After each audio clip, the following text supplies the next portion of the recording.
Hi there, welcome to the brand new episode of Woman 121. This is a program where we bring stories and achievements of women in the Bible to the modern woman and the modern world. And it's not from God. And so, in pursuit of these riches, it becomes a snare and it tempts us. Music has a big influence to people, and I think sometimes if you just watch particular people, because when you do something wrong, there are consequences. So with the Raising Women Foundation, it's all about influencing, impacting life. Remember the first time she didn't send the woman again. The woman ran. But this time she said, I don't want this woman again. It was her main commitment. In fact, the message here for every woman is God has a destiny for you. Hi there, welcome to Woman 121. Thanks for joining us. Woman 121 is about looking at women in the Bible and relating them to the modern woman. Please stay tuned, we'll be right back. We'll take a short break and we'll be right back.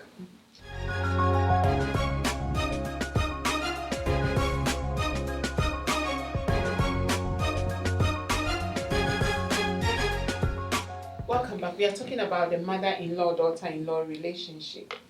Right, okay, so before the break, I was trying to create a scenario here by looking at Rebecca and her daughter-in-law, who she said it was as if she was having a hard time dealing with them. And also Ruth and Naomi, that we all know, their relationship. And I'm asking the question, or I'm just saying that could it be that the reason why that Ruth and Naomi bonded so well was because Naomi accepted Ruth, knowing that even though she wasn't from her race, she accepted her. And also, Rebecca, compared to Rebecca and her two daughters-in-law, obviously, doesn't mean that she didn't accept them. So we have the issue of acceptance here that we want to explore. So I'm not sure who is going to take it. I think the whole thing was to do with favoritism. Mm-hmm. Favoritism. Rebecca did love Jacob more than Esau. So everything concerning Esau wasn't something she was interested in. So then... So right from the home. This is right from the home. Yeah. You know, right from the home. The moment a mother exhibits favoritism, even you bring this enmity between your children. So the whole problem started with Rebecca not loving Esau as he was, choosing Jacob over Esau. Because if you study the Bible, she even helped Jacob to take, even though I'm 100% sure he was selling the idea to Jacob. She brought the whole idea. Selling the idea. Do so. Jacob one day just came and said, come on, why don't you sell your birthright to me? I'm hungry, give me food. No. I will do that if you sell your birthright. And he did. That also teaches us a lesson. When we are desperate for something, we have to be careful. Yeah. We have to be very careful. When you are desperate, the decisions you take or make. So the whole thing started with Rebecca choosing Jacob over Esau. Obviously, I'm sure she didn't even have any relationship with Esau's wives. So that's it. So the whole thing, okay, it starts right from the beginning of how we raise our children. So maybe you may be watching this program and you're thinking that, okay, well, my children are young, and when it gets to my age or my time, I will not deal with them, or I will make sure. But right from the start, what you do in your home, or what you do when you're raising them, the kind of things that you embeds in them will go a long way. Because once you start showing favoritism, when parents start showing favoritism among their children, things flares up and it goes deep down the roots, and then somewhere along the line, one woman who is coming into the relationship suffers because of that. as well. And I think Jacob also did the same thing with Joseph. With Joseph, he did love Joseph, and therefore Joseph was also hated by the siblings. Yeah. So we have to be very careful. Okay. So, okay, Ruth and Naomi, their relationship is beautiful.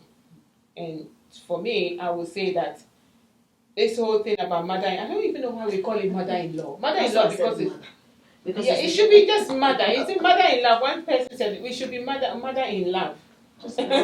Mother-in-law because it makes it easier, isn't it? With Naomi is just a beautiful person. Because not just the relationship, not just with Ruth, but even with Oprah.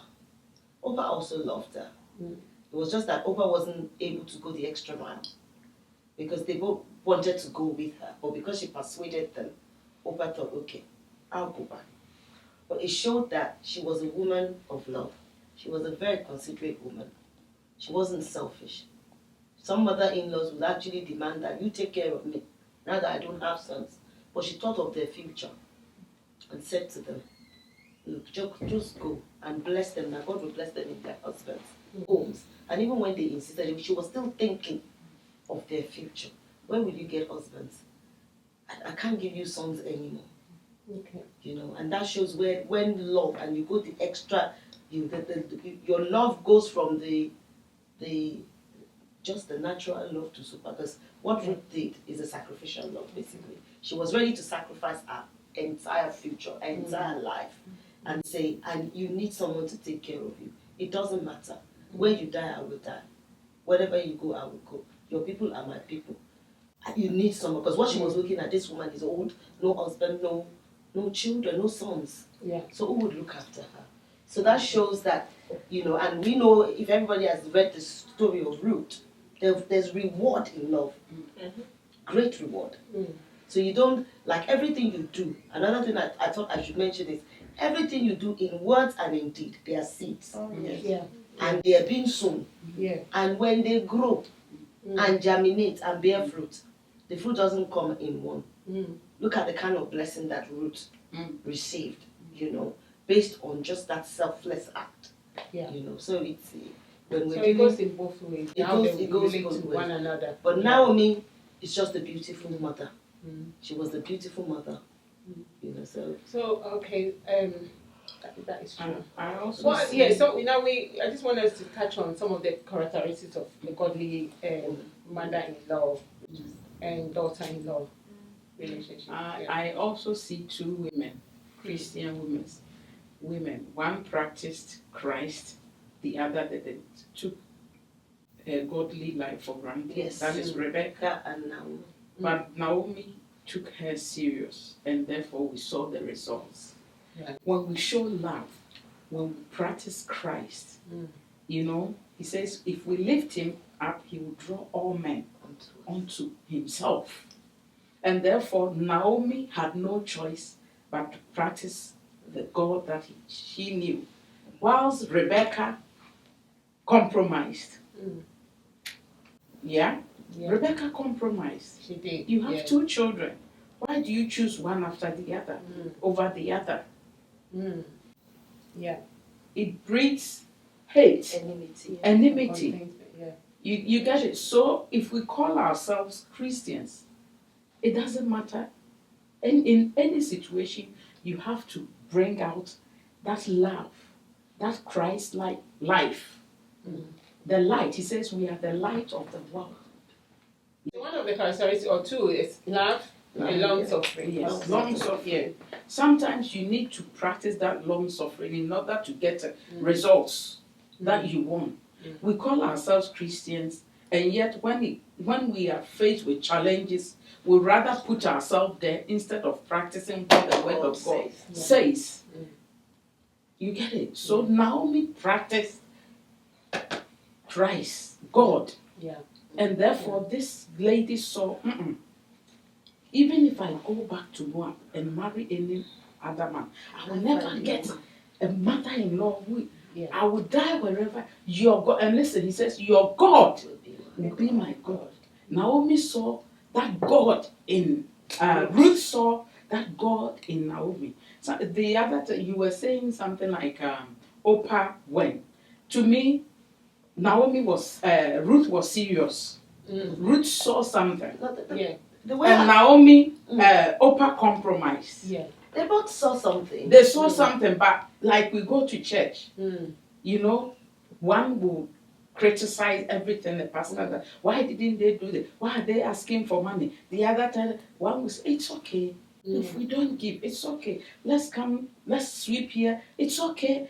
We have people and we have others who will always find faults. So as Christians, we have to hold on to what the Bible says. If we are able to do that, then God will glorify Himself at the end. And we see with Ruth and Naomi, God truly glorified Himself. Your God will be my God. Where you lay, I will lay. Where you sleep, your people be my people. Imagine if she was a quarrelsome mother-in-law. That's a real bond. Yes. That is a Real bond. bonding. Because both women, for me, they both showed love initially. But One, there's difference the other between one. showing love and actually living that love out and demonstrating it. Yes. And that was what Ruth did. Ruth demonstrated that love. And you can only give what you have. What you have. Yes. You can only give what you have. So, See, I think part of all this mother-in-law, daughter-in-law has to do with we are broken people. Because if you are broken and you are not whole, you will carry that baggage with you all the time. And trying to bond with a broken person, it's not easy. But that is where when we come into Christ, we exchange our life for that of Christ. Yes. You understand? And if we're talking of a Christian home here, and we cannot demonstrate the fruit of the Spirit, because those are the things that would bind and keep things going. Peace, patience, love, long-suffering, and so on and so forth like that. Forgiveness, things as easy as that. Rather than say, acceptance and all those kind of stuff. We will never be able to find the peace of the unity, or the unity of the peace, as the Bible calls it, which is necessary for a peaceful home. Yes. And if every mother would realize that when my son is not at peace, he cannot be whole. And when every wife will remember that if my husband is not at peace, they cannot be whole. We should all come to a place where sometimes, yes, we say some mothers are difficult. But I ask and I throw the question out there. Are all our own mothers easy? Exactly. Some of our mothers are very difficult, but you wouldn't throw them away as your mother. You accept them the way they are. So even if you come across a difficult mother-in-law, where the grace of God with the love of Christ in you, you can still break that hardness down with love. That is what my mother here demonstrated. 15 people. I doffed my hat for you in the UK, and there was no fight, there was nothing. That shows that she carries grace. She carries grace. That is love at a different level, because then you overlook a lot of things, and you are able to demonstrate the love of God. You are able to demonstrate characteristics of the Spirit of God, to the point that your mother-in-law that came with a misconception could truly see. Open her mouth and say that crashed through you, and open her mouth to the point that she did an audio to say this woman. Now, more or less, like every time I pass, there's a meeting. She's representing me. She must start every meeting. She's my daughter. That is what she. So there was reward at the end of it. No matter how difficult a situation is, don't always look for the easy way out. The option, shut the woman out. Shut that. No. That is not love. Where is God in that? Where is God? God is not in the midst of confusion. No. So where is God in that? And if the word of God says the love of God has been shed abroad in our heart, it means we have that love there to give. It's because we choose not to give it. And I feel that it's a matter of, at the end of the day, choice, It's interesting because I was going to throw a question at you. I'm going to ask you one thing, but now changing, I'm going to ask you, what advice would you give to a daughter-in-law? What I would say is, first and foremost, when you marry, your role model should be Christ. Yeah. We tend to choose friends and discuss things with friends, and we end up getting bad advice. That is one thing. I have a friend, but I don't have a friend. My children will testify. Mommy, who is your friend? You get it? I won't get up, drive to somebody's house, sit down, talk. No. You get it? At the end of the day, we have to invest our time in the Word of God. Go closer to somebody who knows Christ, who shares the same value with you. Who shares the same value with you. You are a Christian, you go to an unbeliever. They will obviously give you unbeliever advice. Yeah. They will definitely share one or two with you. You cook. Me, I don't cook. If he comes first, he has to cook. No. It's wrong. It is wrong. The moment you start getting such advices, you go astray. So if you're a Christian and you call yourself a Christian and you attend church, let the Lord Jesus Christ be your role model. If Jesus were to be here, would he have answered the way I've answered my husband? If Jesus Christ were to be here, would I treat my stepchild? Would he have treated that stepchild as I am doing? If he won't, you don't have to. Because we say his spirit dwells in us. That's right. And if God's spirit truly dwells in us, we have to see Christ at work in us. So what I would say to young ladies who are married or getting into marriage, long suffering, love first and foremost, and then long suffering. Through your good acts, definitely that mother will change. Embrace that mother as your own mother. If you don't give dog food to your own mother, you will not serve dog food to your mother. It's as simple as that. That is a really good advice. My sister, I just want to find on you, what advice would you give to a mother-in-law? I think the best advice I'll give to any mother-in-law is, from the time you know your son, you have a son, and he's going to grow and get married, start to prepare your mind that you are just the passage that child came. You don't own him, first and foremost. Because the spirit of ownership sometimes is also what makes mothers behave the way they behave. And also knowing that when your son finally finds that one, he says is the one woman. Prepare your mind to accept her the way she is, with all her faults, and be ready to love her with all her faults, with the good, with the bad. Be ready to take her as your child, as your own daughter. Correct her in love when she's wrong, and study her. If she's one that doesn't like correction, because some people don't accept correction. Even some of the children we give birth to, you try to correct them, they take it the wrong way.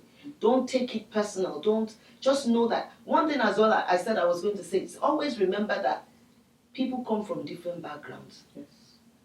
Unfortunately, people have been, it's many years of teaching from a different background from what you probably know. You don't expect them to come in and change in a day. It could take a while. But with love, like you changed your mother's-in-law's misconception about you. When you embrace somebody, I would say to any mother-in-law, embrace your daughter-in-law. Love them. And, nurture them. If there's need to nurture, because we have the grace to nurture. If you think that you've raised just better than the way she is, rather than say the word that, who raised you? You that nobody raised. Because I've heard such words from some mother-in-law. There was a video going around one time when one mother-in-law and one daughter-in-law was fighting in America. And I looked and I said, as a mother, I will never be in that position.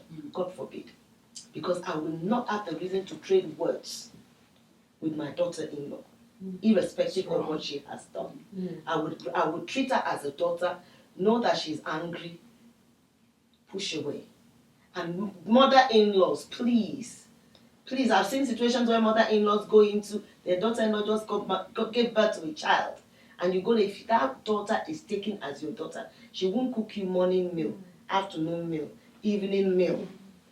You will be the one cooking for her. Yeah. You know, so let's start to think of love, and going the extra mile, and taking those young women as ours as well. And we see that there will be peace. I believe so. Amen. Yeah. Thank you, ladies. That was really good. And I believe our viewers have been blessed as well, because I think we've tried to demystify this whole thing, mother-in-law, daughter-in-law, by this discussion. And I believe that, honestly, this whole mother-in-law thing, I think we need to call it mother-in-love. Because once you have it, that, okay, this is my mother-in-love. The fact that you're even mentioning that love goes a long way. So, as I said earlier on, part of getting married is having a new relationship, and what better way can you have that kind of relationship when you bond well with your mother-in-law or mother-in-love? Once you bond well with them, you know, it makes your life easy. It makes the relationship work, and your marital home also becomes a blessing. And when you are blessed, your children grows up in a blessed environment, and it's influencing them. And when they are also ready to get married, you know, that also goes a long way, because some of the things that we do are, you know, generate generational blessings.